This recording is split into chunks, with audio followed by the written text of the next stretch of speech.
Welcome back to council classes. UP triple S C PET exam के लिए आज हम लोग मॉडल पेपर नंबर 5 हम लोग सॉल्व करेंगे। मॉडल पेपर आपके एग्जाम के लिए वेरी इंपॉर्टेंट रोल प्ले करता है आपके नंबर को फेच करने के लिए, एक्यूरेसी को इंक्रीज करने के लिए। तो आप लोग अधिक से अधिक पेपर को सॉल्व करें, इससे आप लोगों की टाइम मैनेजमेंट, एक्यूरेसी सब कुछ आपका बेटर होगा। ठीक है, अब देखिए क्वेश्चन को देखते हैं। और आप लोगों से एक रिक्वेस्ट है कि आप लोग चैनल पे अगर प्रथम बार हैं चैनल को सब्सक्राइब जरूर करें और जितना अधिक से अधिक हो सके अपने फ्रेंड्स में उसको शेयर करें और वीडियो को लास्ट तक जरूर देखें। यहाँ पे आपको रीजनिंग के, मैथ्स के, ग्राफ और तालिका के जितने क्वेश्चन हो सकते हैं सिंपल से सिंपल वे में आपको बताए गए हैं और जीएस के जितने क्वेश्चन हैं सभी क्वेश्चन इंपॉर्टेंट हैं आपके लिए। अब देखिए क्वेश्चन नंबर 1, निम्नलिखित में से किसे मृतकों का टीला के नाम से जाना जाता है? इसका सही आंसर है आपका मोहनजोदड़ो को। मोहनजोदड़ो कहाँ है? ऑप्शन बी में है। अब मोहनजोदड़ो ये किस शब्द का भाषा है?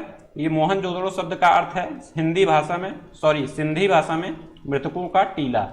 मोहनजोदड़ो का अर्थ मृतकों का टीला है किस भाषा में? सिंधी भाषा में। ये याद होना चाहिए। कभी कभी क्वेश्चन में आपको पूछा जाता है कि हाँ ये किस भाषा से लिया गया है, लैटिन भाषा से, सिंधी भाषा से या तुर्की भाषा से। तो ये सब छोटी छोटी बातों को भी हमको ध्यान में रखते हुए चलना है। अब देखिए क्वेश्चन नंबर 2 क्या है? ऋग्वेद का प्रमुख देवता कौन है? तो ऋग्वेद के प्रमुख देवता हैं आपके अग्नि, ऑप्शन बी। और इन्हीं का सर्वाधिक उल्लेख है, कितनी बार उल्लेख है? अग्नि का उल्लेख है आपका 200 बार। ये प्रश्नगत विकल्प के अकॉर्डिंग ये आंसर सही है अग्नि का। बट सर्वाधिक प्रमुख देवता हैं ऋग्वेद के आपके इंद्र जी। इंद्र का उल्लेख सर्वाधिक बार है 250 बार। ये भी क्वेश्चन में पूछा जाता है कि किस देवता का उल्लेख कितनी बार है, तो इंद्र का 250 बार है सर्वाधिक। सेकंड नंबर पे है आपका अग्नि देवता का उल्लेख 200 बार। ये भी क्रम आप लोग याद रखिए कि इंद्र फर्स्ट पे है, सेकंड नंबर पे अग्नि है। क्योंकि जैसे फर्स्ट पे यहाँ पे अग्नि इंद्र नहीं है तो सेकंड ऑप्शन अग्नि आपका सही हो जाएगा। अब देखिए क्वेश्चन नंबर 3, महावीर का जन्म कहाँ हुआ था? तो महावीर का जन्म हुआ था आपका वैशाली के निकट कुंडग्राम में 599 ईस्वी पूर्व में। कहाँ पे हुआ था? वैशाली के निकट कुंडग्राम में 599 ईस्वी पूर्व में। जैसे कोई भी फैक्ट आपको 1 से 2 बार बोला जाता है, ये आपको याद कराने के लिए बार बार बोला जाता है कि आपके दिमाग में सेट हो जाए। सन, स्थान, नाम बार बार बोलने से आपको याद होगा, इसीलिए वो बार बार फैक्ट को बोला जाता है। अब देखिए क्वेश्चन नंबर 4, दीवान खैरात नामक एक अलग विभाग की स्थापना किसने की? तो दीवान खैरात विभाग की स्थापना किया था आपका फिरोज शाह तुगलक ने। Option C is the right answer. Diwan Khairat या इसको एक अलग क्या एक ही नाम से बोला जा सकता है, इसको बोलते हैं दान विभाग। जैसे आज के समय में नहीं बोलते हैं लोग कि हाँ क्या खैरात में मिला है या कोई दान में मिला है, तो उसी समय दान देने के लिए दीवान खैरात नामक विभाग की स्थापना की गई थी फिरोज शाह तुगलक के द्वारा। अगला क्वेश्चन है क्वेश्चन नंबर 5। इसमें क्या करना है? आपको मिलान करना है कि किस सम्राट का मकबरा कहां पर है। तो इसमें देखिए आपको एक ऑप्शन के साथ एक ऑप्शन को मिलाना है। ठीक है, अब इसमें 1 या 2 आ रहे हैं तो आपको संभवतः दिक्कत हो सकती है, या कभी कभी ऑप्शन में ऐसा सेटिंग रहता है कि 1 या 2 ऑप्शन भी आ रहे हैं तब भी आप लोग क्वेश्चन को कर ले जाएंगे। तो ये क्वेश्चन आसान भी हो सकता है और टफ भी हो सकता है आपके लिए। ठीक है, तो हमको क्या करना है? आसानी से मिलाना है जो जो पहले आ रहा है, उसके बाद आप लोग चेक करिए। उसके बाद अगर नहीं आ रहा तो फिर 50-50 का आपका परसेंटेज रेशियो आ गया, तब उसके बाद आप कुछ भी टिक कर सकते हैं। वो 50-50 का हो गया कि हाँ सही हो सकता है या गलत हो सकता है। ठीक है, अब देखिए इसको मिलान करिए। बाबर का है आपका काबुल में, बाबर का है आपका मकबरा काबुल में। अकबर का मकबरा है आपका सिकंदराबाद में, अकबर का मकबरा हो गया सिकंदराबाद। जहांगीर का मकबरा कहाँ है? इनका मकबरा है आपका लाहौर में। ये क्वेश्चन भी पूछा गया है कि कौन सा ऐसा सम्राट है जिसका मकबरा भारत के बाहर है, तो ये है आपके जहांगीर।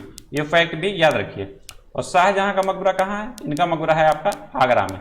अब इस अकॉर्डिंग मिलाएंगे तो कौन सा आंसर सही हो जाएगा? तो इसका सही आंसर हो जाएगा आपका ऑप्शन सी। ऐसे आसानी से इसको कर सकते हैं। अब देखिए क्वेश्चन नंबर 6, वह अंग्रेज जिसने सम्राट जहांगीर के दरबार में आकर भेंट किया था।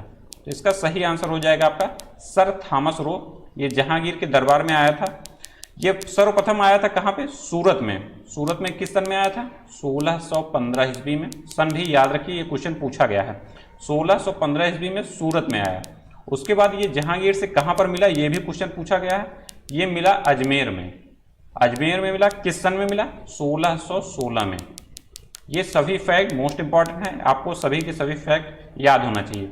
और जो सर थॉमस रो आया था जहांगीर के दरबार में, वो किसके राजदूत के रूप में आया था? वो आया था आपके इंग्लैंड के राजा जेम्स प्रथम के दूत के रूप में। इंग्लैंड के राजा जेम्स प्रथम। ये सभी फैक्ट आपके एग्जाम पॉइंट ऑफ व्यू से वेरी वेरी इंपॉर्टेंट हैं। जेम्स फर्स्ट या प्रथम, इन्हीं के दूत के रूप में ये आया था। अब देखिए अगला क्वेश्चन, अवध के अंतिम नवाब कौन थे? अवध के अंतिम नवाब थे आपके, कौन थे आपके? वाजिद अली शाह जी थे। ऑप्शन सी है, अवध के अंतिम नवाब थे। ठीक है, इसको एक क्वेश्चन और बनता है अवध के बारे में, इसका विलय किस आधार पे डलहौजी ने किया था? तो ये किया था आपका कुशासन के आधार पे। किस सन में? 1856 ईस्वी में कुशासन के आधार पे। ये भी याद रखिए कि कुशासन के आधार पे इसका विलय किया गया था। ठीक है, अब देखिए अगला क्वेश्चन नंबर 8 है आपका, मेरे शरीर पर पड़ी एक एक लाठी की चोट ब्रिटिश सम्राट के ताबूत की एक एक कील सिद्ध होगी, यह किस नेता ने कहा था? तो इसका सही आंसर है आपका, इसको कहा था आपका लाला लाजपत राय जी ने। Option B is the right answer. जब इनके ऊपर लाठी चार्ज हो रही थी लाहौर में, जब वो साइमन कमीशन के विरोध में जुलूस का नेतृत्व कर रहे थे, तो इनके ऊपर जो लाठी चार्ज हुई थी उसी समय इन्होंने ये स्टेटमेंट जारी किया था। ठीक है, अब देखिए नेक्स्ट क्वेश्चन नंबर 9, स्वतंत्रता प्राप्ति के समय भारतीय राष्ट्रीय कांग्रेस का अध्यक्ष कौन था? तो स्वतंत्रता प्राप्ति के समय आपके अध्यक्ष थे उसमें JB Kripalani ji. Option D is the right answer. इन्हें वर्ष 1946 में मेरठ अधिवेशन से ही कांग्रेस के अध्यक्ष के रूप में निर्वाचित कर दिया गया था।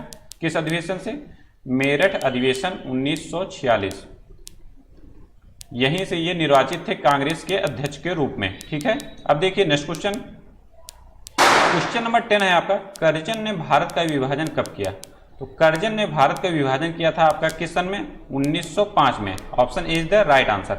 और इन्होंने इसके बारे में एक फैक्ट और बनता है, एक या कई फैक्ट बनते हैं कि इसकी घोषणा कब हुई, ये जारी कब से हुआ कि हाँ मतलब ये अलग हो गया है। तो इसकी घोषणा हुई थी आपकी, कर्जन ने 20 जुलाई 1905 को बंगाल विभाजन के निर्णय की जो घोषणा की थी, उसके परिणाम स्वरूप 7 अगस्त 1905 को कलकत्ता के टाउन हॉल में स्वदेशी आंदोलन की घोषणा हुई। तो स्वदेशी आंदोलन की घोषणा कब हुई? स्वदेशी आंदोलन की घोषणा हुई आपकी 1905 में। 1905 में डेट भी आपको याद होना चाहिए, 7 अगस्त 1905। ठीक, और ये किसके उपलक्ष्य में हुई? स्वदेशी किसके उपरांत हुई? स्वदेशी आपको बताया गया बंगाल विभाजन के निर्णय के परिणाम स्वरूप इसकी घोषणा हुई स्वदेशी आंदोलन की। और स्वदेशी आंदोलन से संबंधित एक क्वेश्चन और बनता है कि इसमें जो वस्त्रों को जलाया जा रहा था उसके लिए रविन्द्रनाथ टैगोर ने एक वक्तव्य जारी किया कि ये एक निष्ठुर बर्बादी है जो आप लोग कपड़ों को जला रहे हैं। ठीक है, ये क्वेश्चन भी बना है कि ये रविन्द्रनाथ टैगोर ने इसको क्या बोला था। और रविन्द्रनाथ टैगोर जी के ही सुझाव पे जो बंगाल में ये जो विभाजन हुआ था उसको किस दिवस के रूप में मनाया गया? वो मनाया गया आपका राखी दिवस के रूप में। राखी दिवस के रूप में मनाया गया। राखी दिवस में क्या हुआ, आज सभी साथी जो थे, भाई बहन थे, वो एक दूसरे को, जितने व्यक्ति थे वहाँ पे, एक दूसरे को राखी बांध के अपना हर्ष जाहिर किया कि हाँ हम लोग मैत्रीपूर्ण संबंध में बंधे हुए हैं। ठीक है, यही इसका मोटो था। और 16 अक्टूबर 1905 से बंगाल विभाजन तो जो था वो प्रभावी हो गया। किस डेट से? 16 अक्टूबर 1905 से। ये डेट भी आपको याद होनी चाहिए, 16 अक्टूबर 1905। अब देखिए नेक्स्ट क्वेश्चन, पाक जल संधि भारत को किस देश से अलग करती है? तो ये अलग करती है आपका श्रीलंका से। Option D. नेक्स्ट क्वेश्चन देखिए, क्वेश्चन नंबर 12, उज्जैन किस नदी के तट पर स्थित है? तो उज्जैन नदी है आपके किस नदी के तट पे? क्षिप्रा नदी। और क्षिप्रा किस नदी की सहायक नदी है? तो क्षिप्रा सहायक नदी है आपकी किसकी? क्षिप्रा नदी के तट पर स्थित है। और ये किसकी सहायक नदी है? क्षिप्रा नदी आपकी सहायक नदी है आपकी चंबल की। किस नदी की? चंबल नदी की। और चंबल नदी किसकी सहायक नदी है? ये है आपकी यमुना नदी की। और यमुना नदी किसकी सहायक नदी है? ये है आपकी गंगा नदी की। ये क्रम आपको याद होना चाहिए। ठीक है, अब देखिए नेक्स्ट क्वेश्चन, जिम कॉर्बेट राष्ट्रीय उद्यान भारत के किस राज्य में स्थित है? तो जिम कॉर्बेट राष्ट्रीय उद्यान आपका स्थित है उत्तराखंड में। और इसकी स्थापना किस सन में हुई थी? इसकी स्थापना हुई थी आपकी 1936 में। ये फर्स्ट है इसलिए आपको याद होना चाहिए कि इसका नाम क्या है। इसका पहले क्या नाम था?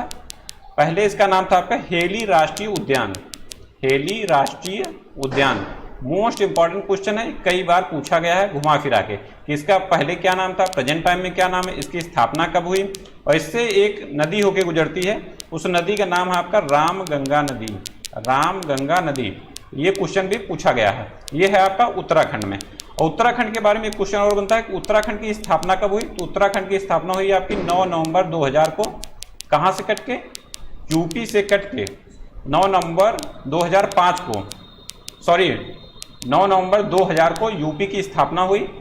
यूपी से कट के उत्तराखंड की स्थापना हुई 13 जिलों को लेकर। कितने जिलों को मिलाकर? 13 जिलों को मिलाकर।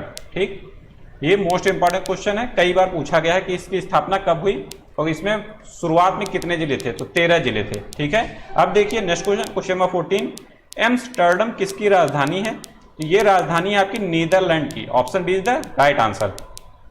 और इसमें अन्य ऑप्शन जो दिए गए हैं उनकी राजधानियों के बारे में भी चर्चा कर लेते हैं। यूनाइटेड अरब अमीरात, इसकी राजधानी क्या है? यूएई की। इसकी राजधानी है आपकी अबू धाबी। इसकी राजधानी है आपकी अबू धाबी। उसके बाद आपकी राजधानी है दक्षिण कोरिया की। क्या? तो दक्षिण कोरिया की राजधानी है आपकी सियोल। और इटली की राजधानी क्या है? इटली की राजधानी है आपकी रोम। राजधानियों के बारे में भी क्वेश्चन आपके एग्जाम में पूछा जाता है। और मुख्यतः आप देखेंगे एशिया और अफ्रीका से ज्यादा क्वेश्चन बनते हैं। अब देखिए क्वेश्चन नंबर 15, कौन सी पर्वत एशिया को यूरोप से अलग करती है? इसका सही आंसर आपका यूराल पर्वत, ऑप्शन सी। यूराल पर्वत है कहाँ पे? ये है आपका रूस में। और इस समय रूस और यूक्रेन विवाद के कारण इधर के क्वेश्चन, यूरोपीय फील्ड के क्वेश्चन जो है मोस्ट इंपॉर्टेंट बन जाते हैं आपके एग्जाम पॉइंट ऑफ व्यू के लिए।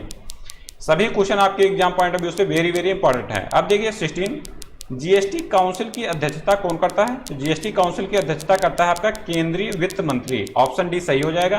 अगला क्वेश्चन है, वाणिज्यिक बैंकों का राष्ट्रीयकरण कब हुआ? इसका राष्ट्रीयकरण हुआ आपका 1969 में। 1969 में कितने बैंकों का? 14 बैंकों का। सर्वप्रथम इस सन में हुआ था 1969 में। और इस समय जमा राशि कितनी होती थी? ये थी आपकी 50 करोड़ रुपए। और उसके बाद जो अन्य बैंक थे, 6 जो बैंक बचे थे, उनकी स्थापना कब हुई थी? यार सॉरी, राष्ट्रीयकरण कब हुआ था? वो हुआ था आपका 6 बैंकों का। इसमें याद होना चाहिए आपका सन, किस सन में ये स्थापना हुई थी या राष्ट्रीयकरण हुआ था 6 बैंकों का। और शुरुआत में 14 बैंकों का राष्ट्रीयकरण कब हुआ था? वो हुआ था आपका 1969 में। ठीक है, अब देखिए नेक्स्ट क्वेश्चन। और एक क्वेश्चन और बना है इसमें कि फर्स्ट जो था, जो 14 बैंक, इनकी राष्ट्रीयकरण के लिए 50 करोड़ की जमानत राशि थी। और जो लास्ट में जो 6 बैंक का राष्ट्रीयकरण हुआ उसके लिए जमानत राशि कितनी थी? उसके लिए था आपका 200 करोड़। ठीक है, अब देखिए नेक्स्ट क्वेश्चन, सीआरआर का असंक्षिप्त रूप क्या है? सीआरआर का असंक्षिप्त रूप है आपका नकद आरक्षित अनुपात। Option B is the right answer. इसको बोलते हैं इंग्लिश में क्या? CRR, cash reserve ratio. Cash reserve ratio, reserve ratio, Hindi English दोनों आपको याद होना चाहिए। नेक्स्ट क्वेश्चन आपका, प्रधानमंत्री जनधन योजना की शुरुआत किस सन में की गई थी? इसकी शुरुआत हुई थी आपकी 28 अगस्त 2014। 28 अगस्त, डेट सहित सन याद होना चाहिए, 28 अगस्त 2014। ऑप्शन बी इसमें सही हो जाएगा। नेक्स्ट क्वेश्चन है, आर्थिक कार्यों के क्षेत्र मुख्यतः कितने भागों में बटे हुए हैं? ये बटे हुए हैं आपके 3 भागों में। ऑप्शन सी इसमें सही हो जाएगा। कौन कौन से क्षेत्र हैं वो? प्राथमिक क्षेत्र, प्राथमिक, द्वितीयक एंड तृतीयक क्षेत्र। और प्रेजेंट टाइम में किसका सर्वाधिक योगदान है? वो है तृतीयक क्षेत्र या सेवाओं का योगदान सर्वाधिक है, सर्विस का योगदान सर्वाधिक है आपके जीडीपी में। नेक्स्ट क्वेश्चन आपका, भारतीय संविधान की प्रस्तावना में किस प्रकार के न्याय की बात नहीं कही गई है? नहीं शब्द आपके एग्जाम के लिए बहुत ही इंपॉर्टेंट है कि किस क्वेश्चन में ये शब्द लिखा है, आपको ध्यान से पढ़ना है। तो इसमें है आपके प्रस्तावना में सामाजिक, आर्थिक और राजनीतिक न्याय की बात किया जाता है। इसमें जो है लोकतांत्रिक, इसकी कोई चर्चा नहीं है। तो इसके आंसर हो जाएगा ऑप्शन ए। नेक्स्ट देखिए क्वेश्चन नंबर 22, अभिव्यक्ति की स्वतंत्रता किस मौलिक अधिकार के अंतर्गत आती है? तो अभिव्यक्ति की स्वतंत्रता का वर्णन किसमें है? यह है आपका अनुच्छेद 19 क में। और अनुच्छेद 19 क में है तो मौलिक अधिकार का वर्णन कहां से कहां तक है? यह है आपका अनुच्छेद 12 से लेके 35 तक। उसके बाद कौन किसका वर्णन है? 36 से लेके 51 तक है आपका नीति निर्देशक तत्व, नीति निर्देशक तत्व। तो जो इसके अनुच्छेद के बीच में आएगा, अनुच्छेद 12 से 35 बीच में जितनी चीजें आएंगी वो आपका मौलिक अधिकार हो जाएंगे। तो ये आपको करना यही है कि आपको याद होना चाहिए कि किस अनुच्छेद में किसका वर्णन है, तो आप लोग आसानी से इसका आंसर कर सकते हैं। तो आपका इसका सही आंसर हो जाएगा अभिव्यक्ति की स्वतंत्रता किस मौलिक अधिकार के अंतर्गत आती है? तो ये है आपका स्वतंत्रता का अधिकार। Option B is the right answer. इसमें हो जाएगा सही आंसर स्वतंत्रता का अधिकार, ऑप्शन बी सही हो जाएगा। अब देखिए नेक्स्ट क्वेश्चन, क्वेश्चन नंबर 23, निम्नलिखित में से कौन से भारतीय संसद के संगठक हैं? तो भारतीय संसद के संगठक आपके राष्ट्रपति, लोकसभा एंड राज्यसभा, तीन के तीनों हैं। तो इसका सही आंसर हो जाएगा ऑप्शन डी। और भारतीय संसद का जो संगठन या गठन है, इसके बारे में कहाँ किस अनुच्छेद में चर्चा है? ये है आपका अनुच्छेद 79 या आर्टिकल 79 में इसकी चर्चा है। और जब भारतीय संसद की चर्चा आपका अनुच्छेद 79 में है, तो भारतीय विधानमंडल की चर्चा कहाँ पे है? जब भी आप केंद्र की कोई भी चीज पढ़िए तो उसके साथ साथ आपकी राज्य की भी चीजें पढ़िए। जैसे राष्ट्रपति पढ़ रहे तो उसके साथ आप राज्यपाल पढ़िए, सुप्रीम कोर्ट पढ़ रहे तो उसके साथ आप उच्च न्यायालय पढ़िए। ऐसे ही क्रम में आपको लगाते हुए चलना है, ठीक है। इससे क्या होगा, आसानी से आप सभी फैक्ट को याद कर पाएंगे, एकदम आसानी वे में, ठीक है। आसानी से आसानी, इससे आसान कुछ हो ही नहीं सकता, ठीक है। विधानमंडल के गठन की चर्चा है आपका अनुच्छेद 168 में। अनुच्छेद 168 में इसकी चर्चा है। और इसमें कौन कौन भाग लेते हैं? तो जैसे राष्ट्रपति की जगह यहाँ पे हो जाएंगे आपके राज्यपाल, लोकसभा की जगह हो गया आपका यहाँ पे विधानसभा, और राज्यसभा की जगह यहाँ पे हो गया आपका विधान परिषद। जिन राज्यों में विधान परिषद है उन्हीं में, ठीक है। जिन राज्यों में नहीं है वहां पे विधान परिषद नहीं होगा। अब देखिए अगला क्वेश्चन, क्वेश्चन नंबर 24 है आपका, भारत में उच्च न्यायालय की मुख्य न्यायाधीश होने वाली पहली महिला कौन है? पहला जहां आ जाए मोस्ट इंपॉर्टेंट है, और पहली महिला या महिला प्रेजेंट टाइम में भी जहां रहे, मोस्ट इंपॉर्टेंट क्वेश्चन है आपके सभी एग्जाम के लिए, ठीक है। इसका सही आंसर हो जाएगा आपका लीला सेठ, ऑप्शन सी। और लीला सेठ सर्वप्रथम कहाँ की महिला न्यायाधीश नियुक्त की गई थी? फर्स्ट तो थी, लेकिन कहाँ पे, किस न्यायालय में ये नियुक्त हुई थी? ये थी आपकी हिमाचल प्रदेश में। कहाँ पे? हिमाचल प्रदेश में। और हिमाचल प्रदेश के साथ साथ ये दिल्ली उच्च न्यायालय की भी प्रथम महिला न्यायाधीश थी। हिमाचल प्रदेश देन दिल्ली की उच्च न्यायालय की ये प्रथम महिला न्यायाधीश थी ये। अब देखिए अगला क्वेश्चन, किसी राज्य के राज्यपाल के रूप में नियुक्ति के लिए भारत के संविधान द्वारा निर्धारित न्यूनतम आयु कितनी है? तो इसका सही आंसर है आपका अनुच्छेद 35 वर्ष। और ये किस अनुच्छेद में इसका वर्णन है इनकी न्यूनतम आयु के लिए या पात्रता के लिए? जो राज्यपाल नियुक्त होते हैं उनकी पात्रता के लिए किस अनुच्छेद में चर्चा है? ये है आपका अनुच्छेद 157, 157, यहाँ पे इनकी चर्चा है। नेक्स्ट क्वेश्चन देखिए, जब किसी वस्तु का दो समानांतर समतल दर्पणों के बीच में रखा जाता है तो बने प्रतिबिंबों की संख्या कितनी होगी? ये बनेगी आपकी अनंत, ऑप्शन डी। नेक्स्ट क्वेश्चन, निम्नलिखित में से कौन सा अम्ल चींटी के डंक में पाया जाता है? तो चींटी के डंक में पाया जाता है आपका मेथेनोइक अम्ल, option A is the right answer. और मेथेनोइक अम्ल को अन्य नाम से भी हम लोग जानते हैं, इसको बोलते हैं फार्मिक अम्ल। क्या बोलते हैं? फार्मिक अम्ल, फार्मिक अम्ल HCOOH, ठीक। इसका आप रासायनिक नाम भी याद रखिए। अब देखिए अगला क्वेश्चन, निम्नलिखित में से किस अम्ल को अम्लों का राजा बोलते हैं? अम्लों का राजा किसको बोलते हैं? तो यह है आपका सल्फ्यूरिक अम्ल। और सल्फ्यूरिक अम्ल का रासायनिक नाम क्या है? यह है आपका H2SO4, रासायनिक सूत्र है आपका H2SO4। नेक्स्ट क्वेश्चन आपका, कवकों के अध्ययन को क्या कहा जाता है? तो कवकों के अध्ययन को बोलते हैं हम लोग माइकोलॉजी। यहाँ एक अन्य ऑप्शन है साइटोलॉजी। तो साइटोलॉजी किसका अध्ययन है? यह है आपका कोशिकाओं का अध्ययन। किसका अध्ययन है? कोशिकाओं का अध्ययन। कोशिकाओं के अध्ययन को हम लोग बोलते हैं साइटोलॉजी। और एक क्वेश्चन और है यहाँ पे, ऑप्शन है ये मायोलॉजी। मायोलॉजी किसको बोलते हैं? मांसपेशियों के अध्ययन को, मांसपेशियों के अध्ययन को, मांसपेशियों के अध्ययन को बोलते हैं मायोलॉजी। और न्यूरोलॉजी आप लोग संबंधित जान ही रहे हैं, न्यूरॉन से संबंधित है। न्यूरॉन मतलब आपका जो तंत्र है उससे संबंधित है, न्यूरो, उससे संबंधित होगा आपका न्यूरोलॉजी, ठीक है। अब देखिए नेक्स्ट क्वेश्चन, निम्नलिखित में से कौन सा जल में घुलनशील विटामिन है? तो जल में घुलनशील विटामिन है आपका B एंड C। और इसके बाद अन्य जो बचते हैं आपके A, D, E and K, ये कहाँ पे घुलनशील होंगे? ये होंगे आपके वसा के। तो एक आपको याद रखिए कि हाँ B, C जल में घुलनशील है, उसके बाद अन्य जो बचे A, D, E के वसा में घुलनशील हो जाएंगे, ठीक है। एक ही आप लोग याद रखिए। और इसमें एक क्वेश्चन और बनता है कि कौन सा ऐसा विटामिन है, जैसे कोई सब्जियों में या किसी खाद्य में पाया जाता है तो उसको धुलने पे वो बाहर हो जाता है या आउट हो जाता है। तो जल में घुलनशील B और C है, तो यही उससे आउट होगा, ऑब्वियस सी बात है। ये लोग आप लोग कई आंसर आप लोग देखेंगे किसी भी एग्जाम में, आप प्रेजेंस ऑफ माइंड के द्वारा, जैसे आपने पूरा सिलेबस पढ़ा हुआ है, तो 2 से 3 क्वेश्चन तो आप प्रेजेंस ऑफ माइंड से आसानी से कर सकते हैं, जिसको आपने कभी देखा नहीं है लेकिन उसको गेस करके समझ के उसको कर सकते हैं। इसका सही आंसर हो जाएगा आपका option C, sorry vitamin C, option B इसमें सही हो जाएगा। ठीक है, अब देखिए नेक्स्ट क्वेश्चन। नेक्स्ट क्वेश्चन है आपका मैथ का। अब इसको देखिए सिंपल से सिंपल वे में कैसे करना है, तो आप देखेंगे इसमें क्या करना है। इसमें दिया है जो वैल्यू, इसको सॉल्व करने के लिए जब ये पॉइंट रहता है तो पॉइंट के नीचे हम लोग क्या करते हैं, पॉइंट के नीचे 1 लिख देते हैं और जो अंक बचता है उसके नीचे 0 लिख देते हैं। तो यहाँ पे भी वही करेंगे 3, और यहाँ क्या 4, अच्छा तो 4 0 हो जाएगा। तो अब देखेंगे ऊपर की वैल्यू नीचे की वैल्यू बराबर है, बस इसमें पॉइंट का ही डिफरेंस है। तो पॉइंट को हम लोग इक्वल करने के लिए क्या करेंगे, 1/10 जो है इसमें से कॉमन ले लेंगे। 1/10 सॉरी 0.06 है, यहाँ पे 0.006 है, 2 पॉइंट आगे है, तो इसमें क्या करेंगे 100 से ये जो 1000 है इसमें से 100 हम लोग बाहर कर देंगे। तो 100 हमने क्या कर दिया, बाहर कर दिया, कॉमन ले लिया। उसके बाद क्या संख्या हो जाएगी, जो एग्जैक्ट ये वैल्यू है यही नीचे हो जाएगी। ठीक है, आप लोग इसको आसानी से कर सकते हैं।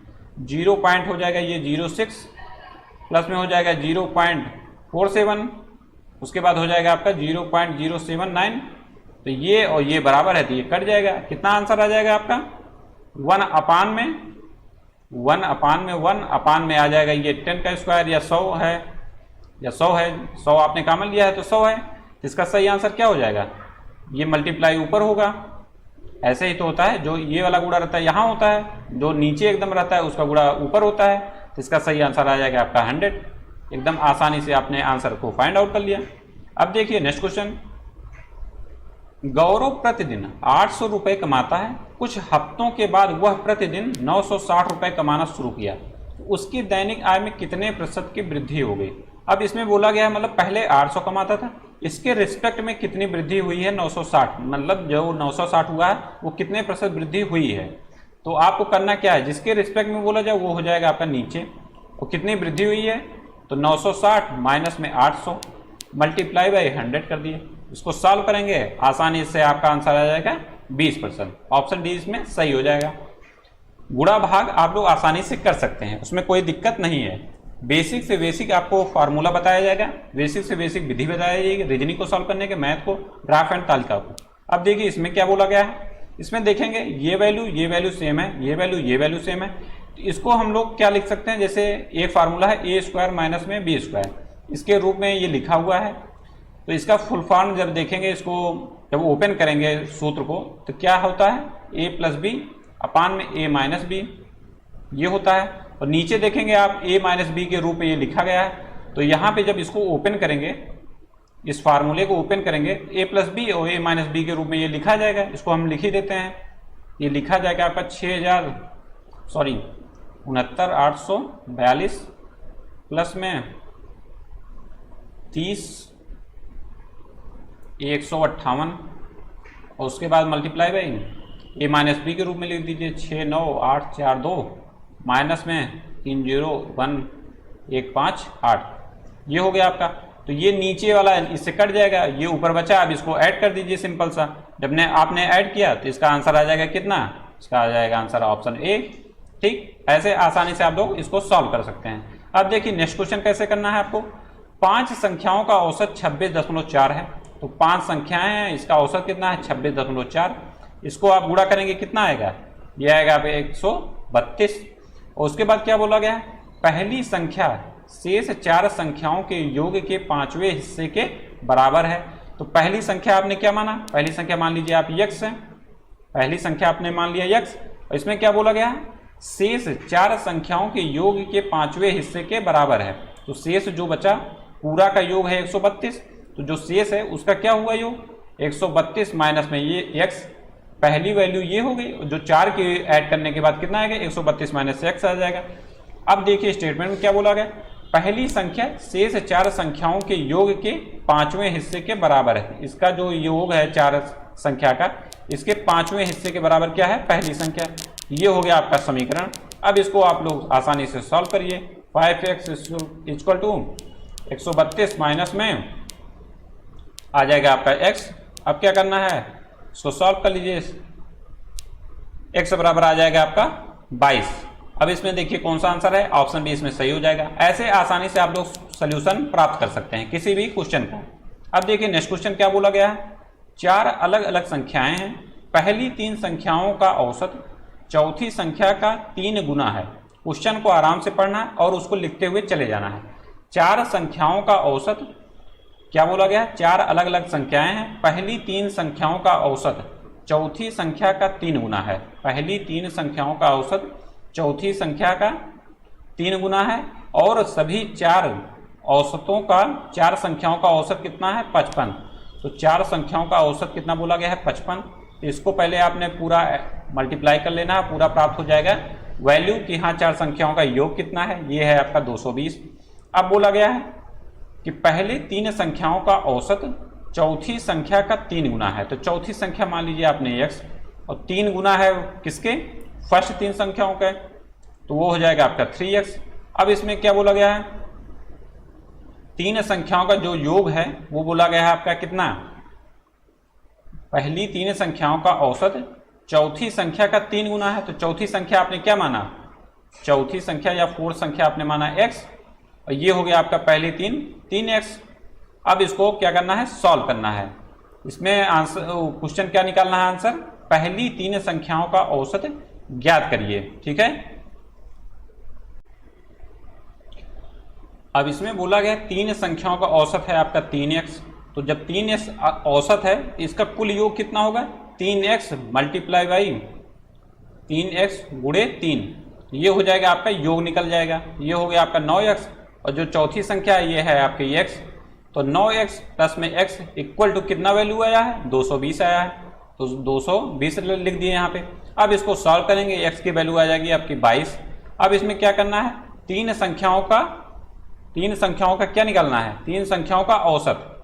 तो 3 संख्याओं का औसत क्या आ जाएगा, 22 गुणे 3, ये है आपका 3 संख्याओं का औसत 3x। तो 22 गुणे 3 कर देंगे, यहाँ से आ जाएगा आपका आंसर 66। ऑप्शन डी इसमें सही हो जाएगा। ऐसे आसानी से आप लोग क्वेश्चन को कर सकते हैं। अब देखिए हिंदी का क्वेश्चन है, निम्नलिखित में से पुल्लिंग शब्द का चयन कीजिए। तो पुल्लिंग शब्द इसमें कौन सा है, पानी। पानी जो है पुल्लिंग शब्द है। अब देखिए अगला क्वेश्चन नंबर 37 है आपका, कपटी मित्र के लिए सही मुहावरा क्या है। तो कपटी मित्र के लिए सही मुहावरा होगा आपका आस्तीन का सांप। ऑप्शन बी इसमें सही हो जाएगा। और एक मुहावरा इसमें है दांत कटी रोटी। दांत कटी रोटी का मुहावरा होता है गहरी दोस्ती। गहरी दोस्ती, गहरी दोस्ती, ये भी मोस्ट इंपॉर्टेंट मुहावरा है। अब देखिए नेक्स्ट क्या है, नेक्स्ट क्वेश्चन है आपका 38, विनय पत्रिका की भाषा कौन सी है। तो विनय पत्रिका की भाषा है आपकी ब्रज भाषा। ये किसकी रचना है, ये तुलसीदास की रचना है, तुलसीदास की।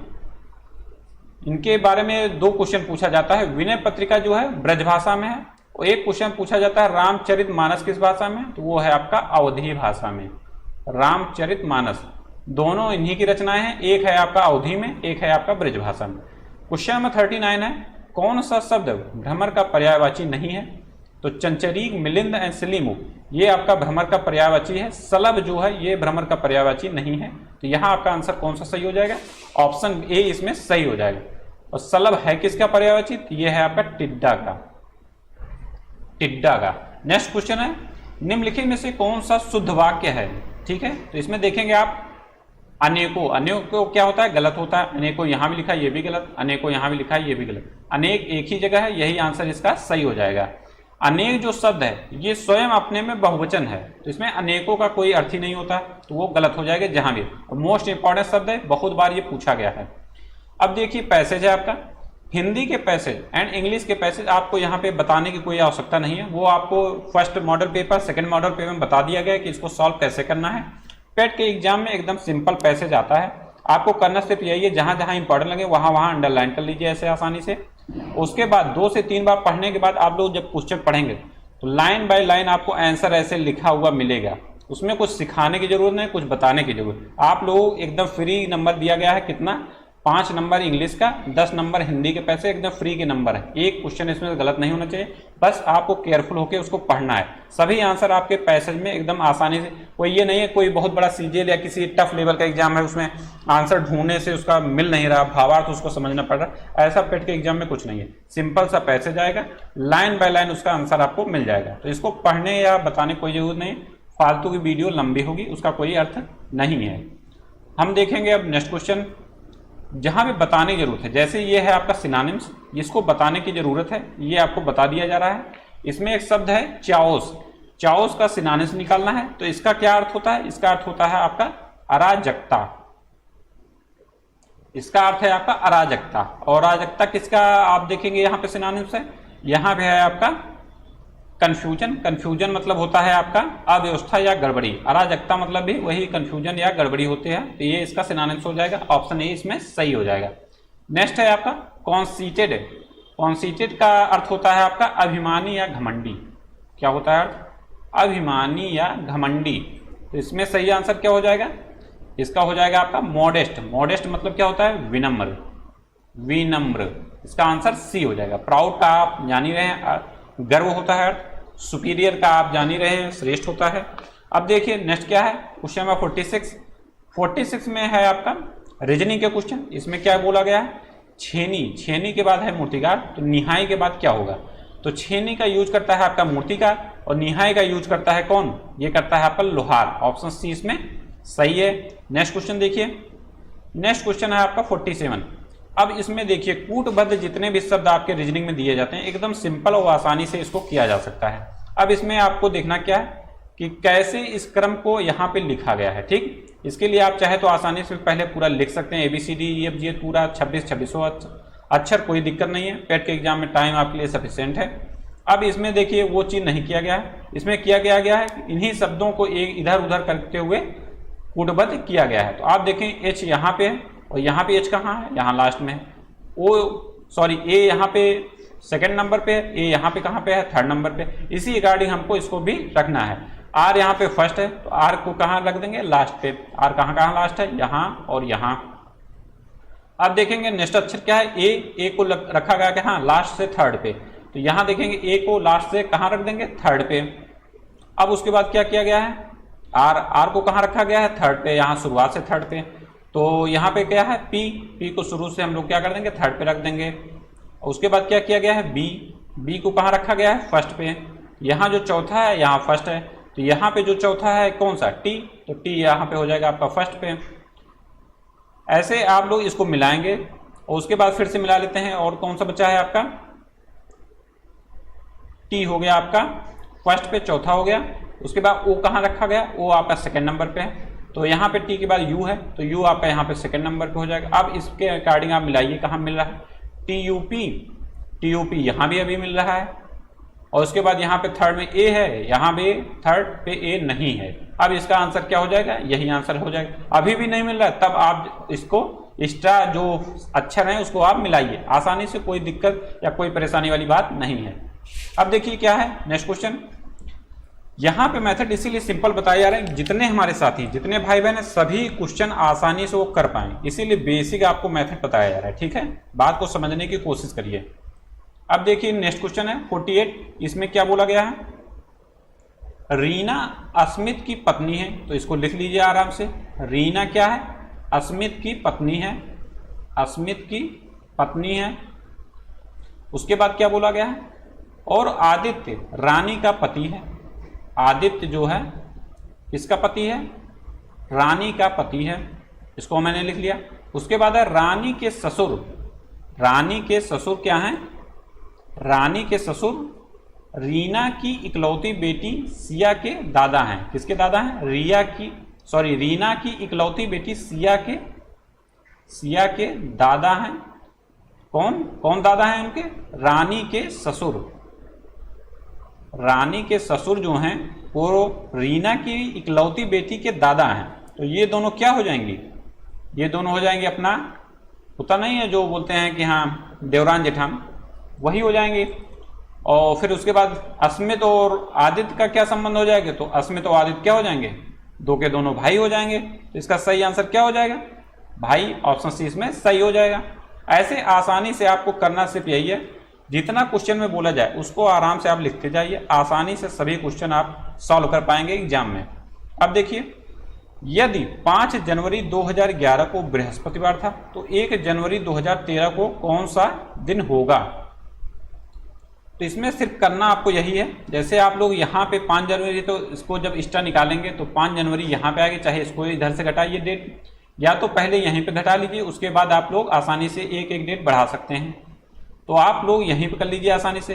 5 जनवरी को जब ये बृहस्पतिवार था तो 1 जनवरी को कौन सा दिन होगा? 1 जनवरी को ये हो जाएगा आपका, बृहस्पतिवार से घटा दीजिए तो 1 जनवरी को हो जाएगा आपका रविवार। और जब 1 जनवरी 2011 को है ये आपका रविवार, तो उसके बाद 2012 है, फिर है आपका 2013। तो यहाँ पे 2012 क्या है? लीप वर्ष है। क्या है? लीप वर्ष। और जब आपको बताया गया है कि जैसे कोई लीप वर्ष नहीं है तो एक दिन आपका एक्स्ट्रा बनता है, जब नेक्स्ट वर्ष में जाएंगे तो एक दिन एक्स्ट्रा बनेगा। और लीप वर्ष है तो कितना दिन एक्स्ट्रा बनता है? 2 दिन। ये एक्स्ट्रा वर्ष आता कहाँ से? वर्ष में कितने दिन होते हैं? 365। और कोई जो दिन है कितने दिन पे अल्टरनेट होता है? 7 दिन पे।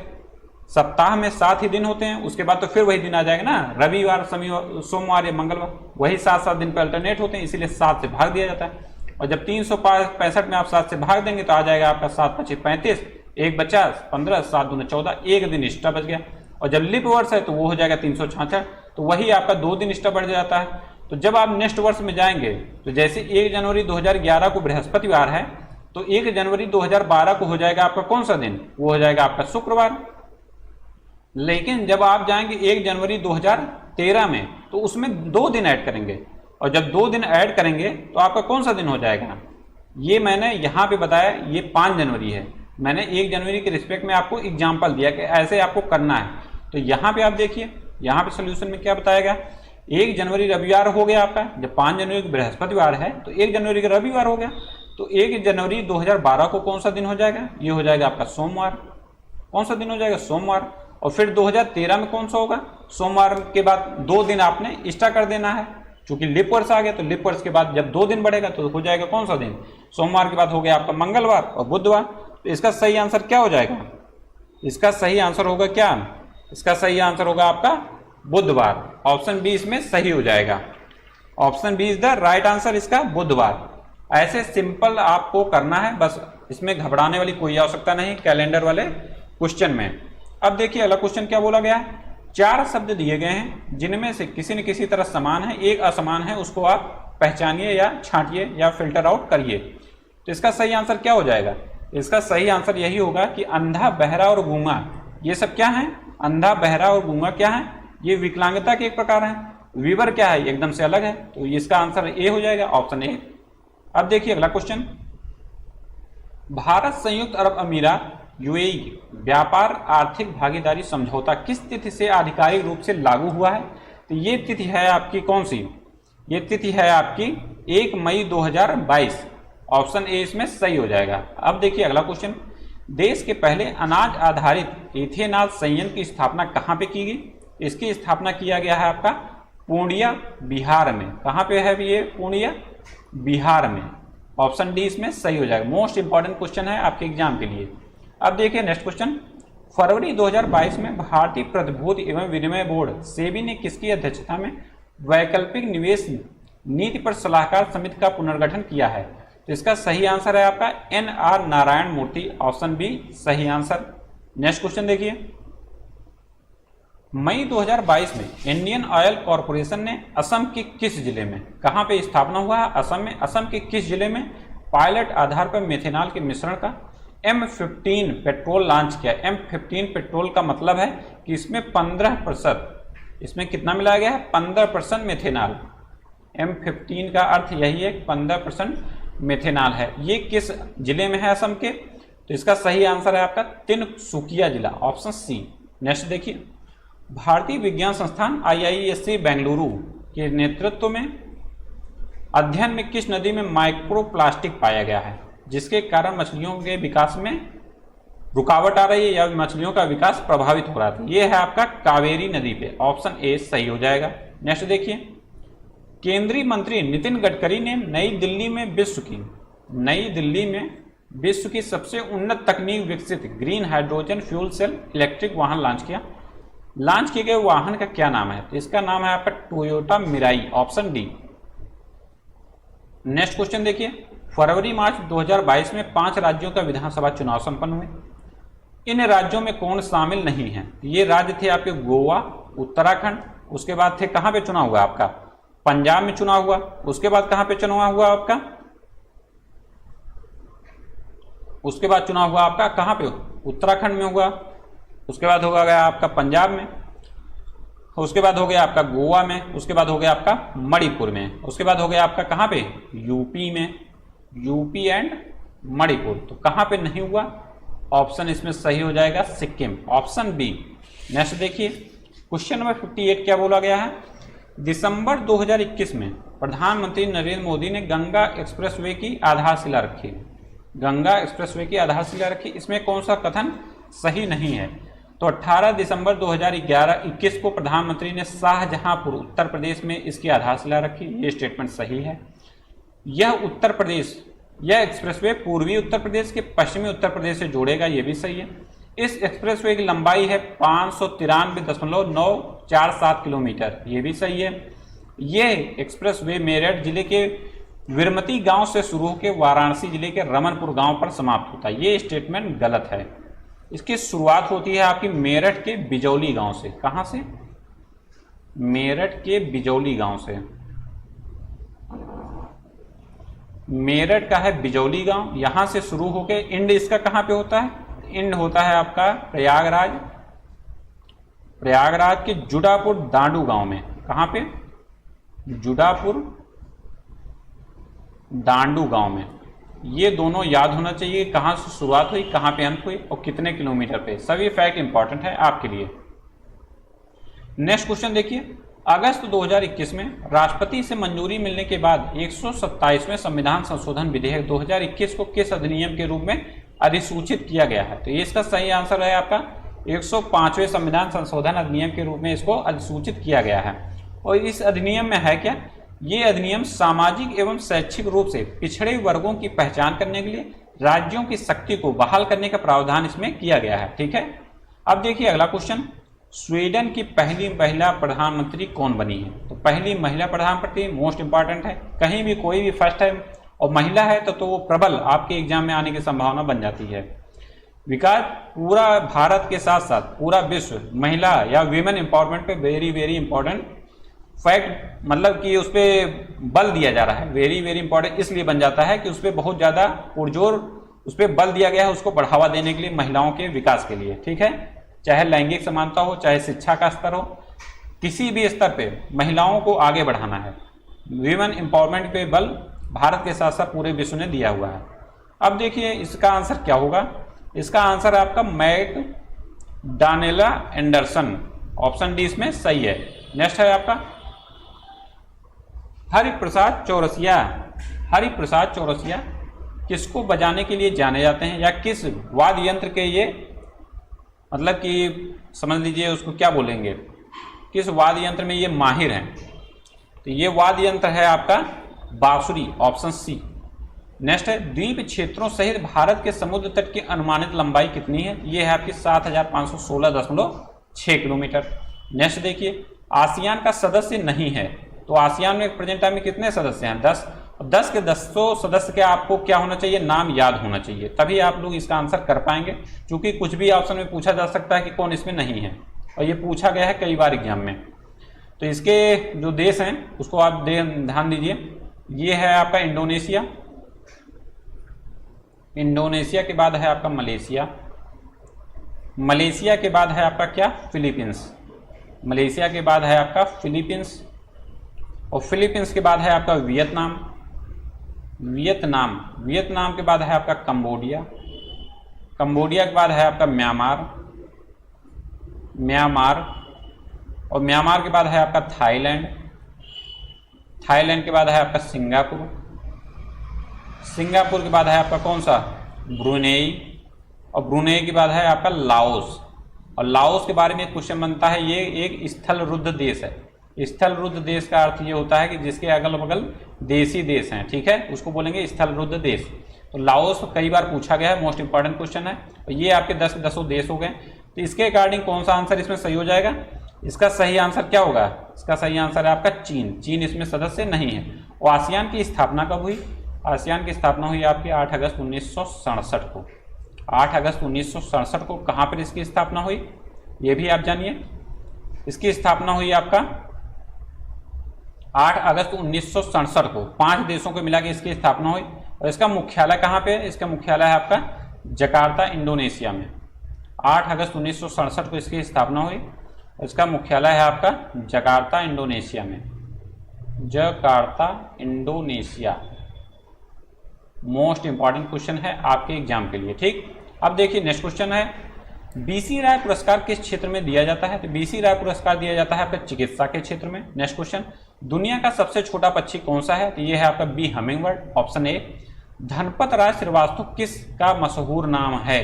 तो ये है आपके मुंशी प्रेमचंद, ऑप्शन ए। ये इसका सही आंसर हो जाएगा। अब देखिए next question, question number 67। Question number 67 में बोला गया है, अप्रैल 2022 में मीडिया फाउंडेशन के द्वारा वर्ष 2021 का उत्कृष्ट महिला पत्रकार चमेली देवी जैन पुरस्कार, महिला उत्कृष्ट पुरस्कार किसे दिया गया है? तो इसका सही आंसर क्या हो जाएगा? इसका सही आंसर है आरिफा जौहरी, ऑप्शन डी। आरिफा जौहरी इसका राइट आंसर हो जाएगा। अब देखिए नेक्स्ट क्वेश्चन है, किस देश ने पुरुषों की बैडमिंटन टीम प्रतियोगिता थॉमस कप 2022 का खिताब जीता है? तो इसका सही आंसर है भारत। भारत इसका सही आंसर। इसने किस देश को हरा के ये खिताब जीता है, इसको भी आप लोग याद करिए। ये है आपका इंडोनेशिया। कभी कभी क्वेश्चन में आप देखेंगे जो जीता है उसको ना पूछ के किसको वो हरा के जीता है, इसके बारे में भी क्वेश्चन पूछा जाता है। और एक क्वेश्चन इसके बारे में और पूछा गया है कि थॉमस कप किससे संबंधित है? पुरुषों के बैडमिंटन से। और जो महिलाओं का बैडमिंटन कप है उसको क्या बोलते हैं? उसको बोलते हैं आप उबेर कप। ये क्वेश्चन बोला गया है कौन महिलाओं से है, कौन पुरुषों से है। तो उबेर कप का संबंध है महिलाओं से, थॉमस कप का संबंध है पुरुषों से। तो उबेर कप है, उबेर कप 2022 में कौन जीता है? ये जीता है आपका दक्षिण कोरिया ने। दक्षिण कोरिया में इसमें जीत हासिल की है उबेर कप में। अब देखिए नेक्स्ट है, crunch time. Crunch time Narendra Modi the national security crisis नामक पुस्तक किसने लिखी है? ये पुस्तक लिखा है आपका doctor Shriram Chauliya. Very important question है। अब देखिए नेक्स्ट क्या है, प्रतिवर्ष पृथ्वी दिवस कब मनाया जाता है? तो पृथ्वी दिवस मनाया जाता है आपका 22 अप्रैल को, ऑप्शन सी इसमें सही हो जाएगा। इस वर्ष इसकी थीम क्या थी? 2022 की इसकी थीम थी इन्वेस्ट इन आवर प्लैनेट।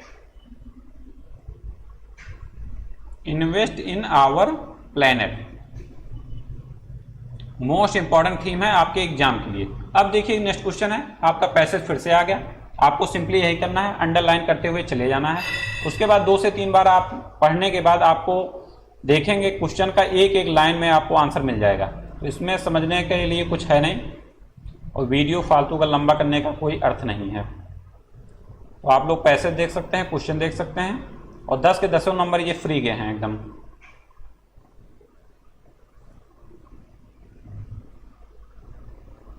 ये हो गया आपका पैसेज। अब इसके बाद आता है ग्राफ एंड तालिका के क्वेश्चन। ये आपको बताया जाएगा कि कैसे कैसे इसको सॉल्व करना है, ठीक है। अब देखिए क्वेश्चन में क्या बोला गया है, निम्न बार ग्राफ 2014 से 2018 तक 5 वर्षों के दौरान ए और बी संस्थानों में विज्ञान पाठ्यक्रम के लिए निम्नांकित छात्रों की संख्या को दर्शाया गया है, ठीक। संस्थान ए और संस्थान बी। तो जो फर्स्ट पे है ये है आपका संस्थान ए, जो सेकंड पे है ये है आपका संस्थान बी, ठीक। इसी तरह सभी में है संस्थान ए, संस्थान बी, संस्थान ए, संस्थान बी, ऐसे है। अब देखिए क्वेश्चन पढ़ना है आपको। 81 वर्ष 2015 और 2017 में संस्थान बी में नामांकित छात्रों की कुल संख्या, और 2014 और 16 में संस्थान ए में नामांकित छात्रों की कुल संख्या का अनुपात ज्ञात करना। अब इसमें सिंपल से क्या करना है, आपको सिर्फ ऐड कर देना। अब 2005 में देखिए संस्थान बी में कितना है, 360, ये हो गया 360 लिख दिया आपने। उसके बाद क्या है 2017 में देखिए संस्थान बी में कितना है, 325 है, 325 आपने लिख दिया। इसको ऐड कर लिए, कितना आ गया, 685 आ गया। इसके बाद क्या करना है, 2014 में ए में कितना है, 2014 में ए में है आपका 160, कितना है 160। उसके बाद 2016 में ए में कितना है, 2016 में ए में है आपका 300, कितना आ गया आपका, ये आ गया आपका 064। अब इसमें क्या करना है, अनुपात निकालना है। 685 बटे में 460 कर दीजिए, इसको काट पीट देंगे, आ जाएगा आपका आंसर 137 अपान में 92। अब देखिए नेक्स्ट क्वेश्चन में क्या करना है। वर्ष 2014, 2016, 2018 के दौरान संस्थान बी में नामांकित छात्रों की कुल संख्या 5 वर्षों के दौरान संस्थान ए में नामांकित छात्रों की कुल संख्या का कितना प्रतिशत है। अब इसमें सिंपल से फिर ऐड करिए 2014, 16 और 18, 2014, 2016 और 2018 के दौरान संस्थान बी में नामांकित छात्रों की कुल संख्या हो गई आपकी 225, 375 प्लस में 225 आपने ऐड कर दिया, आ गया आपका 825 वैल्यू। उसके बाद बोला गया 5 वर्षों के दौरान संस्थान ए में नामांकित छात्रों की कुल संख्या का कितना प्रतिशत है। तो संस्थान ए में देखिए कितने छात्र हैं, तो संस्थान ए में आप देखेंगे सभी संख्याओं को जोड़ लीजिए। फर्स्ट में है आपका कितना 160 है, सेकंड में है आपका कितना 280, 160 ये, 280 ये, 300 ये, ऐसे ही वैल्यू को पूरा आपको जोड़ देना है। 160 हो गया, 280 हो गया, उसके बाद है आपका 300, उसके बाद है आपका 250, उसके बाद कितना है 260 है। अब इसको ऐड करेंगे, आ जाएगा आपका वैल्यू 1250। अब इसमें बोला गया कितने प्रतिशत है, तो 825 अपान में 1250, क्योंकि ये बोला गया नामांकित जो संख्या है ए में इसके कितने प्रतिशत है, तो ये आपका आ जाएगा कितना बटे में। अब मल्टीप्लाई बाई 100 कर दीजिए। अब इसको काटेंगे पीटेंगे, आ जाएगा आपका आंसर 66%। ये हो जाएगा इसका आंसर ऑप्शन बी। अब देखिए नेक्स्ट क्वेश्चन, वर्ष 2014, 16 और 18 के दौरान संस्थान ए में नामांकित छात्रों की संख्या, नामांकित छात्रों की औसत संख्या, और 2017 के दौरान संस्थान बी में नामांकित छात्रों की संख्या से कितने प्रतिशत कम है। ठीक, अब 2014, 16, 18 का आप देखिए नामांकित ए में कितने संख्या है, तो 2014, 16 और 18 में आप लोग जोड़ेंगे, ये आ जाएगा आपका कितना 2014 में है आपका 160, उसके बाद है आपका 300, उसके बाद है आपका 260, ऐड करेंगे, उसके बाद आप उसको भाग देंगे 0, 6, 12, 2, 1, 5, 6, 7, 720 आ गया। अब इसमें 3 से भाग देंगे, आ जाएगा आपका 240, ये वैल्यू आ गई।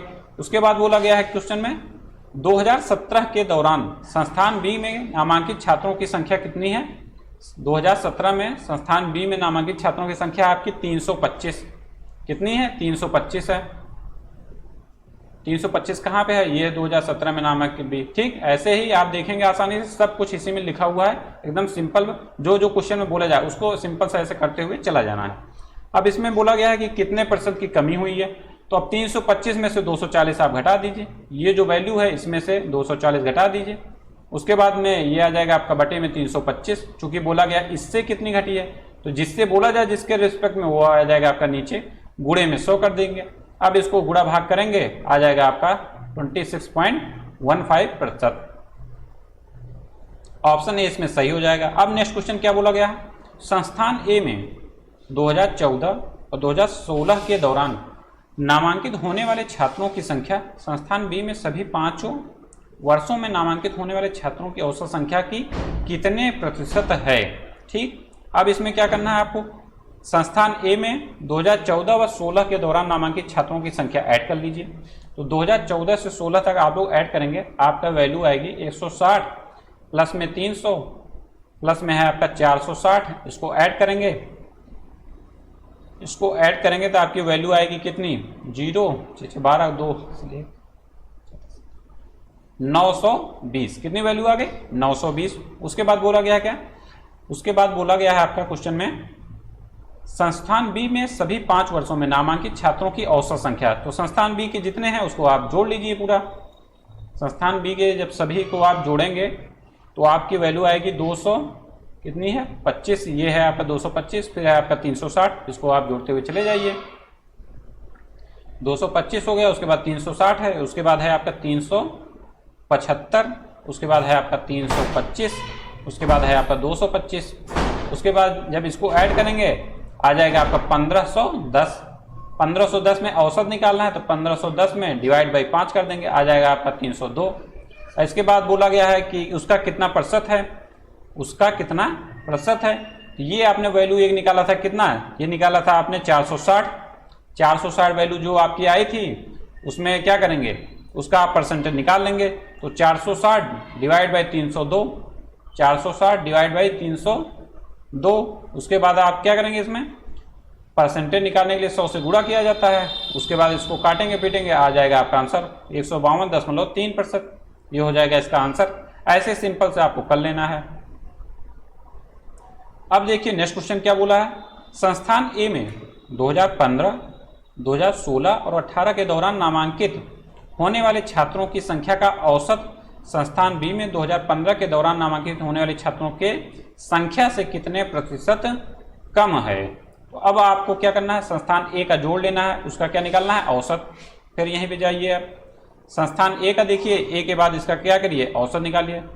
तो 280 प्लस में हो जाएगा आपका 2016 में कितना है 300, फिर 2018 में कितना है आपका 260, इसको ऐड करेंगे आ जाएगा आपका 840। औसत निकालना है तो 3 से भाग देंगे तो आ जाएगा आपका वैल्यू कितनी, 280 आ जाएगी वैल्यू। उसके बाद क्वेश्चन में क्या बोला गया है, उसके बाद क्वेश्चन बोला गया है संस्थान बी में 2015 के दौरान नामांकित होने वाले छात्रों की संख्या से कितने प्रतिशत कम है। अब इसमें देखिए, तो उसमें है आपकी वैल्यू कितनी, वो वैल्यू है आपकी 300। संस्थान बी में संस्थान बी में 2015 में के दौरान नामांकित छात्रों की संख्या कितनी है, 360 है। अब इसमें क्या करना है, कितने प्रतिशत की कमी हुई है, तो 360 माइनस में 280 अपान में 360 हो जाएगा आपका, मल्टीप्लाई बाई 100 हो जाएगा आपका। अब इसको जब आप करेंगे तो इसमें कितना वैल्यू आ जाएगा, 360 में से 280 घटाएंगे, आपकी वैल्यू आ जाएगी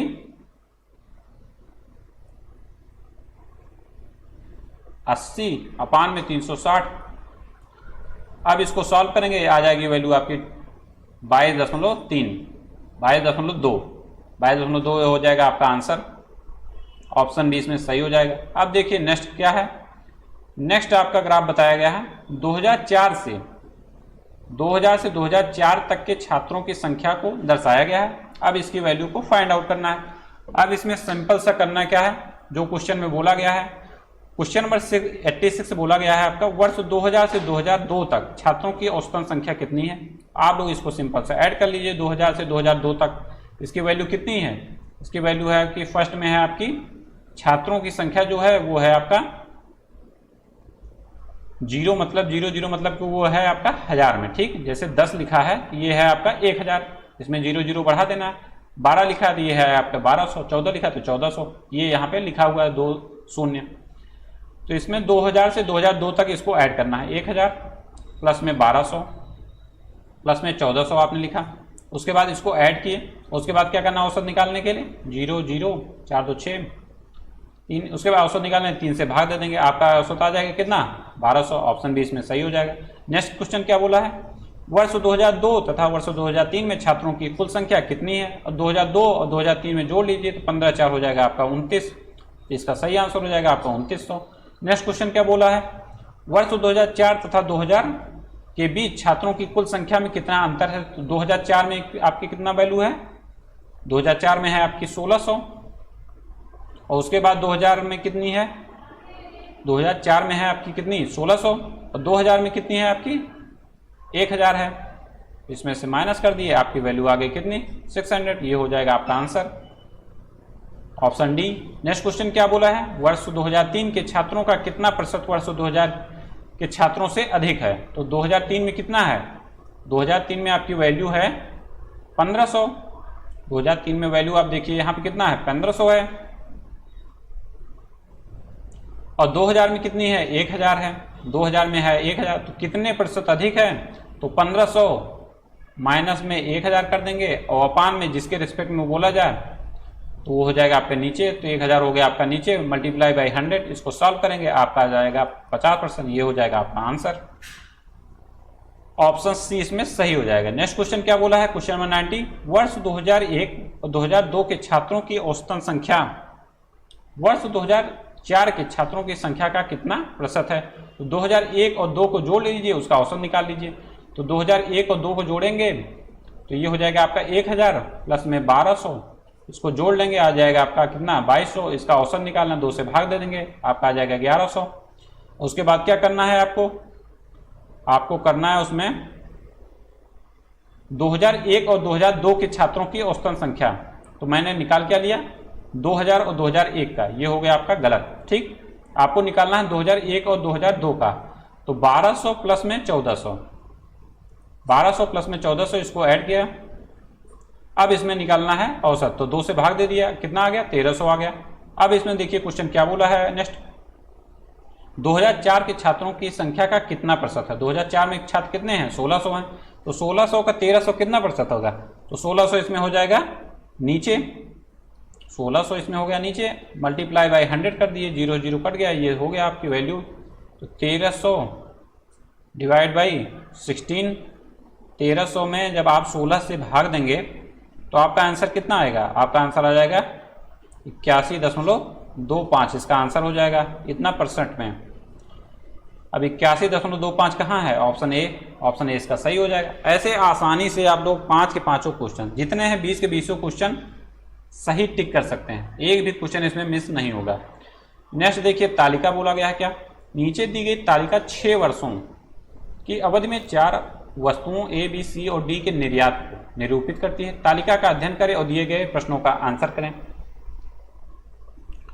अब इसमें क्वेश्चन बोला गया है 2012 से 2014 तक के वस्तु ए का कुल निर्यात 2015 में सभी 4 वस्तुओं के कुल निर्यात का कितने % कम है। तो 2012 से 14 तक का ए का देखिए आप, ये है 2012 से लेके 14 तक कुल निर्यात कितना होगा, इसको ऐड कर लीजिए आप, 225 प्लस में हो जाएगा आपका कितना 370, फिर उसके बाद कितना है 425 है, इसको ऐड कर लिए, आ गया आपका 1020। अब इसमें बोला है 2015 में सभी 4 वस्तुओं के कुल निर्यात का कितना %, तो 2015 के सभी को ऐड कर लीजिए, सभी को ऐड करेंगे आ जाएगा आपका 400 प्लस 209 प्लस में 306 प्लस में आपका 275, इसको ऐड करेंगे आ जाएगा आपका 1190। अब बोला गया कितने %, तो 1190 माइनस में 1020 घटा देंगे और पान में क्या हो जाएगा जिसके रिस्पेक्ट में बोले, तो 1190 मल्टीप्लाई बाय 100। अब इसको सॉल्व करेंगे आ जाएगी आपकी वैल्यू कितनी 14.3, ये हो जाएगा इसका आंसर, ऑप्शन बी सही हो जाएगा। अब देखिए नेक्स्ट क्या करना है, नेक्स्ट क्वेश्चन है आपका वर्ष 2014 और 2015 में वस्तु ए के कुल निर्यात का 2011 और 2015 में वस्तु सी के कुल निर्यात का अनुपात कितना है। तो अब 2014 और 15 के आप निर्यात को ऐड कर लीजिए। 2014 में कितना है आपका निर्यात 425 है, 425 है 2014 में। ए का निर्यात ए यही है, इसका निर्यात ये है 425। ऐसे आपको ध्यान में रखते हुए चलना है, ठीक, और लिखते जाइए आप इधर किनारे। उसके बाद इसको ऐड कर दीजिए आ जाएगा आपका 825। उसके बाद क्या बोला गया था 2011 और 2015 में वस्तु सी का कुल निर्यात, तो 2011 में से 2015 में वस्तु सी के निर्यात को ऐड कर लीजिए, ये हो जाएगा आपका 244 प्लस में 306। अब इसको जोड़ लीजिए आ गया आपका 550 करोड़। अब इसमें बोला गया है अनुपात निकालना है, तो 825 अनुपात में 550, 825 अपान में 550, इसको दोनों को काटेंगे पीटेंगे आ जाएगा आपके अनुपात 3:2, यही इसका राइट आंसर हो जाएगा, ऑप्शन डी। अब देखिए नेक्स्ट क्वेश्चन क्या बोला है, किस वर्ष वस्तु डी का निर्यात 6 वर्षों के दौरान वस्तु बी के औसत निर्यात का 1.5 गुना था। तो 6 वर्षों की अवधि में बी का औसत निर्यात आप देखिए, इसको पूरा का पूरा आप लोग ऐड कर लेंगे। ऐड कर लेने कितनी वैल्यू आएगी, बी वाले की वैल्यू जब आप लोग ऐड करेंगे इसको तो आ जाएगी आपकी 960। 960 में औसत निकालना है तो 960 डिवाइड बाई 6 कर देंगे, आपकी वैल्यू आ जाएगी 160 करोड़। उसके बाद क्या बोला है क्वेश्चन में, फिर बोला गया है आपका वस्तु बी के औसत निर्यात का 1.5 गुना था। तो वस्तु बी का औसत निर्यात कितना था, 960 का औसत निकाला गया 160, 160 का 1.5 गुना, 160 का 1.5 गुना करेंगे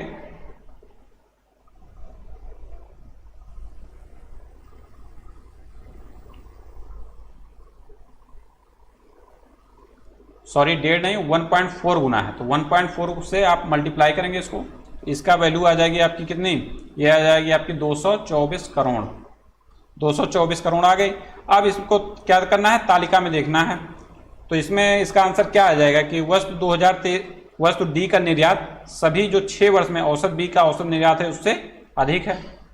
वस्तु डी का निर्यात, वस्तु डी का निर्यात देखेंगे किस सन में अधिक है, ये है आपका सन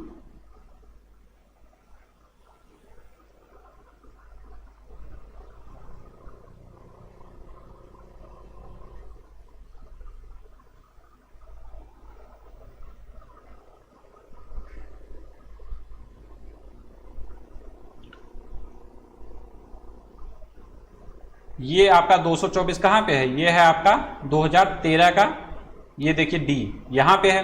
तो इसका सही आंसर कौन सा हो जाएगा, इसका सही आंसर हो जाएगा आपका 2013। राइट आंसर हो गया आपका ऑप्शन सी। अब देखिए नेक्स्ट क्वेश्चन में क्या बोला गया है, 2010, 2012, 2014 में वस्तु डी का कुल निर्यात 2011-12 में सभी 4 वस्तुओं के कुल निर्यात का कितना प्रतिशत है। अब इसमें सिंपल से क्या करना है, वस्तु डी का जो कुल निर्यात है उसको ऐड कर लीजिए। वस्तु डी में देखिए कुल निर्यात कितना है, 2010, 2012 और 14 का ऐड करना है, तो 214 हो जाएगा, उसके बाद 247 हो जाएगा, उसके बाद 309 हो जाएगा। ये वैल्यू आपने ऐड किया, आ गया आपका वैल्यू 770। उसके बाद क्या करना था, उसके बाद आपका बोला गया था 2011 और 12 में सभी 4 वस्तुओं के कुल निर्यात का कितना प्रतिशत है। तो 2011 और 12 को आपको देखना है, 2011 और 12 में उसको पूरा वैल्यू को ऐड कर लीजिए सिंपल सा। तो ये है 2011 में आपका 250, उसके बाद है आपका 134, उसके बाद है आपका 244, उसके बाद है आपका 282, उसके बाद है आपका 225, उसके बाद है आपका 138, उसके बाद है आपका 230, उसके बाद है आपका 247। उसको क्या करना है, सिंपल सा ऐड कर देना है, वैल्यू आ जाएगी आपकी कितनी, 1750 करोड़।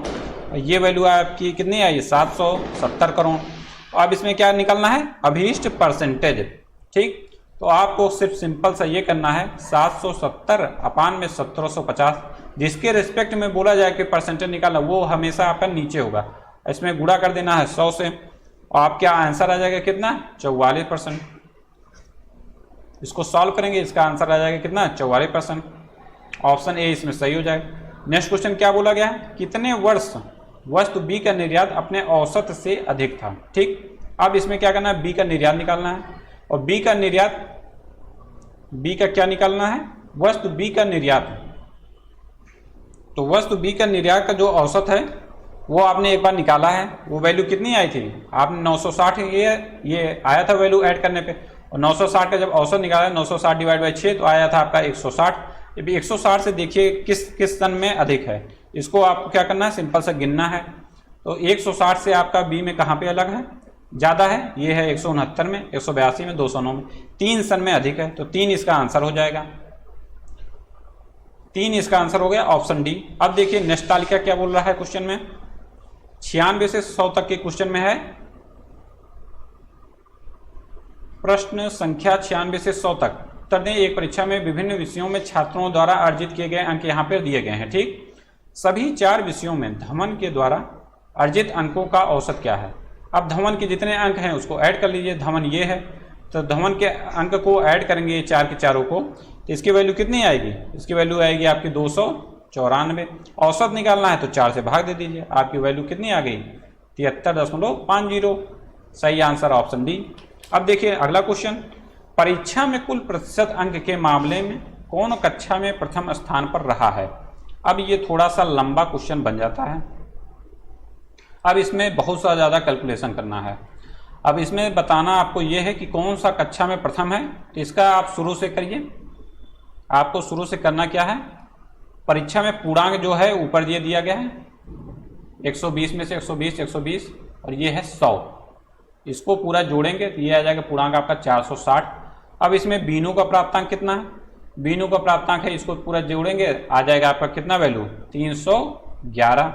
अब 311 460 में से कितना नंबर है, जैसे आप लोग फर्स्ट डिवीजन पास हुए होंगे हाई स्कूल, इंटर या ग्रेजुएशन में, तो 60% 100 में से कितना है, तो 60 अपान में 100 मल्टीप्लाई बाय 100 कर देंगे, तो ये हो जाएगा कितना, कट जाएगा 100 से 100, 60%।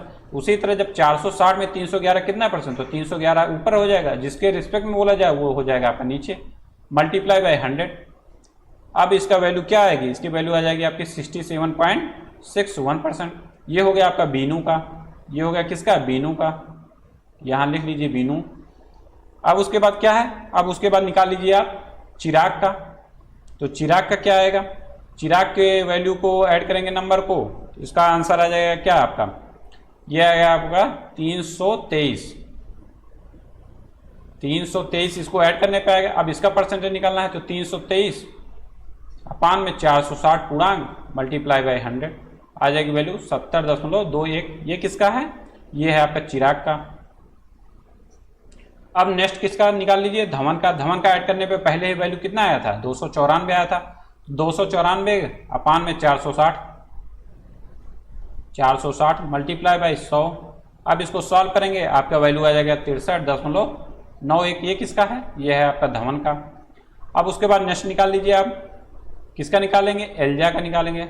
एल्जा का निकाल लीजिए आप, इसको ऐड करेंगे पूरा वैल्यू कितनी आएगी, ये आ जाएगा आपका 296। 296 परसेंटेज निकालिए, 296 अपान में 460 मल्टीप्लाई बाई 100। इसको सॉल्व करेंगे, आ जाएगा आपका 64.34। अब आप सोच रहे होंगे कि आपने पहला क्यों नहीं जोड़ा और अन्य क्यों नहीं जोड़ा, तो आपको देखने से ही लग रहा होगा कि इसकी वैल्यू कम है। ये वैल्यू ये वैल्यू ये वैल्यू देखने से ही कम लग रहा है, तो इसको ऐड करने का कोई मतलब ही नहीं है। फालतू का वो जोड़ घटाना गुणा भाग होगा, उसका कोई अर्थ नहीं है। ऐसे ही हम लोगों को स्मार्ट तरीके से आंसर को निकालना है, ठीक है। जिसकी जरूरत नहीं उसको सॉल्व करने का मतलब ही क्या है, जब वैल्यू हमको ऐसे देखने से लग रहा है कि ये कम है, उसको ऐड करने का कोई मतलब ही नहीं है। अब इसमें देखिए किसका सर्वाधिक है, तो आप देखेंगे सर्वाधिक किसका है, 73.50। इसका सही आंसर क्या हो जाएगा, चिराग। ऑप्शन डी इसमें सही हो जाएगा। अब देखिए नेक्स्ट क्वेश्चन क्या बोल रहा, कितने छात्रों ने परीक्षा में 60% से अधिक अंक अर्जित किए। तो आपने देखिए परसेंटेज यहाँ पे निकाल लिया है। अब इसके लिए आपको क्या करना पड़ेगा, सबके सभी को निकालना ही पड़ेगा। यहाँ पे अब आपको निकालना ही पड़ेगा, इसका कोई सल्यूशन नहीं है, ठीक है। 60% से अधिक किसने पाया है, तो 60% के लिए आपको करना सिर्फ यही है कि 460 में 60% निकालिए, कितना होगा, 460 का 60% हो जाएगा आपका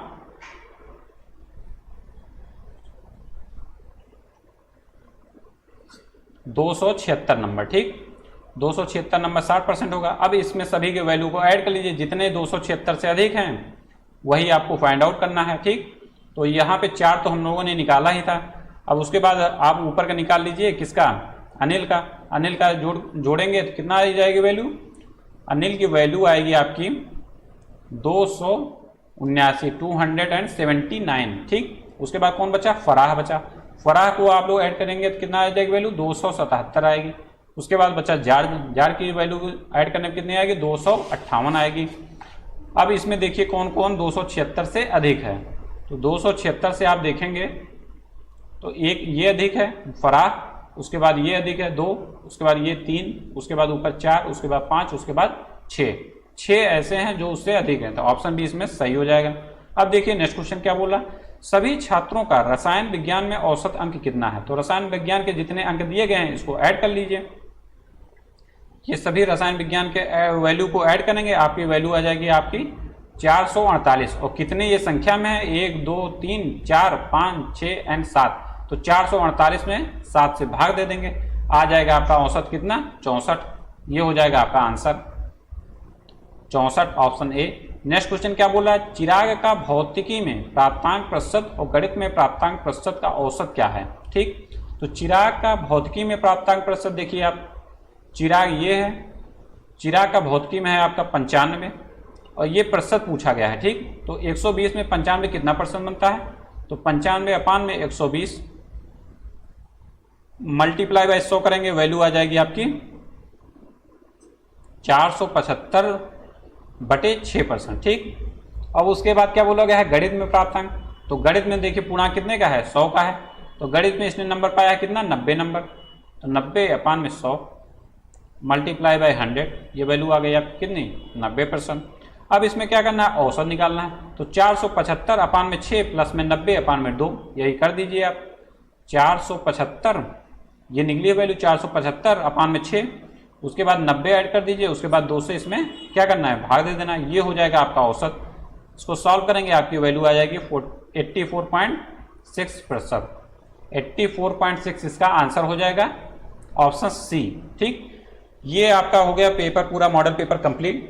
इसमें आप देखेंगे पूरा सिंपल से सिंपल जितना हो सकता है आपको ये बताया गया है। इसी तरह आप हमारे साथ बने रहिए नेक्स्ट मॉडल पेपर को सॉल्व करने के लिए। अब हम लोग मिलेंगे आपको नेक्स्ट पेपर के साथ। Thank you so much.